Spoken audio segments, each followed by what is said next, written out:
নমস্কার, রান্নাঘরে মহারানীতে তোমাদের সবাইকে স্বাগত। আজকে দেখাবো খুব সাধারণ, খুব হেলদি আর খুব চটপট হয়ে যায়।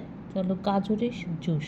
গাজর কিন্তু আমাদের শরীরের পক্ষে খুব উপকারী। এখন সামনে পুজো, আমরা সবাই কিন্তু নিজেদেরকে সুন্দর করে তোলার জন্য কিন্তু রোগা হওয়ার চেষ্টায় আছি। তাই জন্য কিন্তু গাজরের শরবত, এখানে গাজর আর পাতিলেবু নিয়ে নিয়েছি। আচ্ছা, গাজরটাকে চলো প্রথমে ছুলে নেব। গাজরটাকে ছুলে কিন্তু কুড়িয়ে নেব। জুস যেহেতু করব, একটু কুড়িয়ে নিলে কিন্তু জুসটা ভালো তৈরি হবে। না হলে কিন্তু পিস পিস করে কেটেও করতে পারো জুস মিক্সিতে দিয়ে। আচ্ছা, যেটা বলছিলাম, মানে যেহেতু সামনে পুজো আসছে, আমরা সবাই এখন নিজেকে সুন্দর করে তোলার জন্য, আর সবচেয়ে কে কত রোগা, মানে বিশেষ করে চেহারা কত সুন্দর হবে সেই জন্য কিন্তু আমরা এখন ডায়েট করছি। এই ডায়েটের মধ্যেও কিন্তু গাজরের জুসটা পড়ে, তাই এটা কিন্তু খুব ভালো একটি খাবার। আচ্ছা, গাজরটা তো ছুঁড়ে নিয়েছি, এবার কিন্তু আমি কিশনি নিয়ে নিয়েছি। কিশনিতে কিন্তু এবার গাজরটাকে কুড়িয়ে নেব।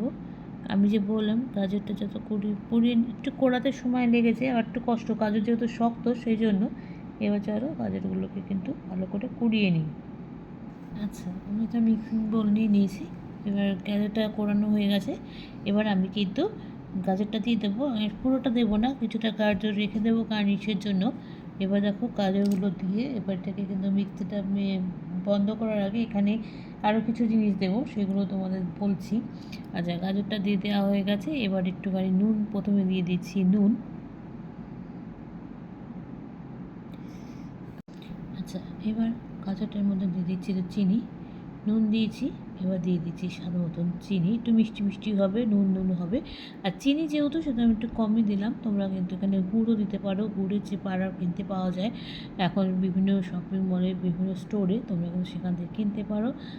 এবার দেখো এখানে একটু পাতিলেবু নিয়েছিলাম, গাজর আর পাতিলেবুটা আগে এবার রসটা চিপে এখানে দিয়ে দিলাম। এবার পরিমাণটা যদি একটু বেশি টক খেতে ইচ্ছা করে তাহলে একটু বেশি পরিমাণ দেবে। আর যদি মনে হয় না বেশি খাবো না, তাহলে কিন্তু এই 1 কোয়া ঠিক আছে। মানে আমি যেহেতু 1 গ্লাস হবে, সেই জন্য 1টা কোয়া কিন্তু একদম ঠিকঠাক মাপ। আচ্ছা, নুন আর চিনি দিয়ে দিয়েছি। এবার কিন্তু পরিমাণ মতো জল দিচ্ছি। আচ্ছা, ঠান্ডা জল দিতেও হয়, আমি এখানে ঠান্ডা জল ইউজ করিনি, নর্মাল জল ব্যবহার করেছি। গাজরের জুসটা কিন্তু আমার একদম কমপ্লিট রেডি হয়ে গেছে। এবার চলো একটু গার্নিশিং করে নিই। প্রথমে কিন্তু গাজরটা দিয়ে দিলাম, যে কুচি কুচি করে গাজরটা কুড়িয়ে রেখেছিলাম সেটাকে কিন্তু দিয়ে দিলাম। এবার একটা পাতা, লেবু পাতা আমার কাছে ছিল তাই দিয়েছি, লেবু পাতাটা ডেকোরেশনের জন্য দিয়েছি এখানে। আচ্ছা, আর এখানে একটু আমি কিন্তু এখানে বরফের কিউব দিচ্ছি। তোমরা চাইলে এখানে একটু ঠান্ডা জলও ব্যবহার করতে পারো, কোনো অসুবিধা নেই। এই আমি কিন্তু এখানে বরফের আইসটা দিয়ে দিয়েছি। আর ঠান্ডাটা তোমরা কিন্তু বুঝে খাবে, কেন এখন এমনিতেই ওয়েদার ভালো না, সবার ঘরে ঘরে রোগ হচ্ছে, জ্বর, বিশেষ করে জ্বর, সর্দি, কাশি, তাই কিন্তু এটা একটু বুঝে খাবে। আর জল একটু পাইপ দিয়ে দিয়েছি। তাহলে কেমন লাগলো আমার গাজরের জুস? খুব ভালো লাগলো, আর খেতেও কিন্তু ভালোই হয়েছিল। আর যারা, এটা তো এমনিতে মুখরোচকের থেকেও স্বাস্থ্যসম্মত, সেই জন্যই কিন্তু আমরা খেয়ে নেব খারাপ হলেও। তাহলে তোমরা কেউ জানিও লাইক, কমেন্টস আর শেয়ারের মাধ্যমে। যারা চ্যানেলটাকে সাবস্ক্রাইব করে আমার সঙ্গে রয়েছে তাদের জন্য রয়েছে অসংখ্য অসংখ্য ধন্যবাদ। যারা এখনও করনি তারা প্লিজ চ্যানেলটা সাবস্ক্রাইব করে আমার সঙ্গে থেকো। তোমরা সবাই সুস্থ থেকো, সাবধানে থেকো, ভালো থেকো। চলি, টাটা। দেখা হচ্ছে পরবর্তী নতুন কোনো রেসিপিতে তোমাদের সঙ্গে।